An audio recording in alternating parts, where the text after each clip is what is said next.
Here are the top 4 units that everyone should focus on. That's right, everyone. Whether you are free-to-play, or Dolphin, or even Whales, you should all focus on these 4 heroes. Number 1, Atrupus.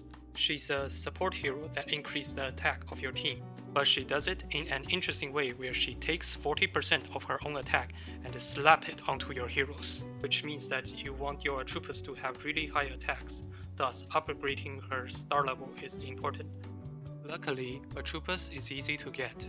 You can get her in Guild Shop and various selectors. She will also appear quite often in your summons. Her active skill and her ultimate actually have the same effect, it's just that her active skill only affects 3 allies, where her ultimate affects all allies. And her first passive will increase her damage reduction. This will increase her survivability, and sometimes Atrupus can also function as the tank for your team alongside her main ability of buffing your team's attack. And her second passive is whenever an ally kills an enemy, Atrupus will heal your ally's HP. This will help you snowball when you kill an enemy. But her 2 passive ability are just bonus effect. The main reason we use her is because of her ultimate and active ability. Next we have Astrid. What Astrid is known for is her ability to duplicate ultimate.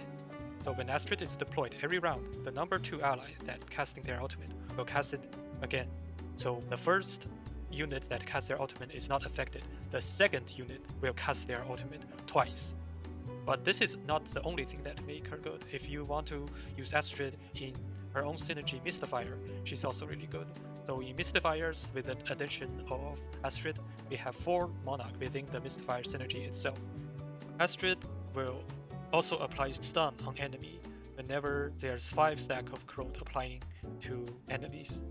And this will provide crowd controlled effect for your Mystifier team. So yeah, Astrid is really strong, both in Mystifier and outside of Mystifiers. Now, here's the question. Since we know Astrid can duplicate ultimate, what is the most broken ultimate ability that Astrid can copy? The answer is Atrupus. So, you want Atrupus to be the second high speed unit in your team, because Astrid is duplicating the number 2 ally that casts ultimate. Atrupus' speed is 125, and currently in Omni Heroes, there are only 3 units faster than Atrupus. They are Lachesis, Arishta, and Seraphina. The best option is Seraphina.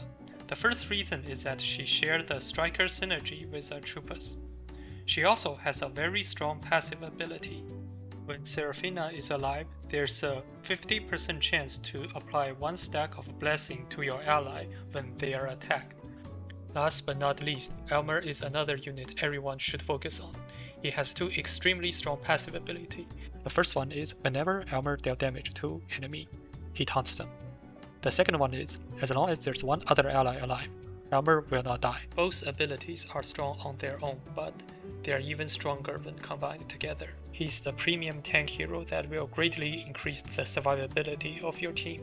But he's not just a tank. If you use him in a Valianter team, he will deal a lot of damage too.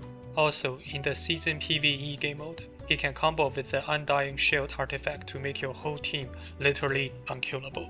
Alright, these are the 4 units everyone should focus on. You can get Atrupus from the Guild Shop, as well as the lowest rarity selector, by which I mean the selectors that you get from the advanced rebate for 200 summon. As for Astrid, Elmer, and Seraphina, they should be your priority in the Oracle Shop. I suggest first grab 1 copy of Astrid, because she unlocks her ability to duplicate ultimate on 6 star, and 6 star only need 1 copy. Then you can get Elmer to 7 star, because at 7 star, Elmer will unlock his 2 extremely broken passive ability we just talked about. Afterward, we can get Seraphina to 7 star, that will unlock her passive that grant blessing to your team. And the last copy of Seraphina can be obtained through daily login. For those of you who don't know, on 210th day of your login, you can get a free copy of Seraphina, and that will get your Seraphina to 8 star, and that will unlock her Striker synergy. Afterward, you can go back to Astrid and get her to 8 star to unlock her Deviant synergy as well as Monarch synergy. And only after that should you consider buying other heroes with your Oracle coins.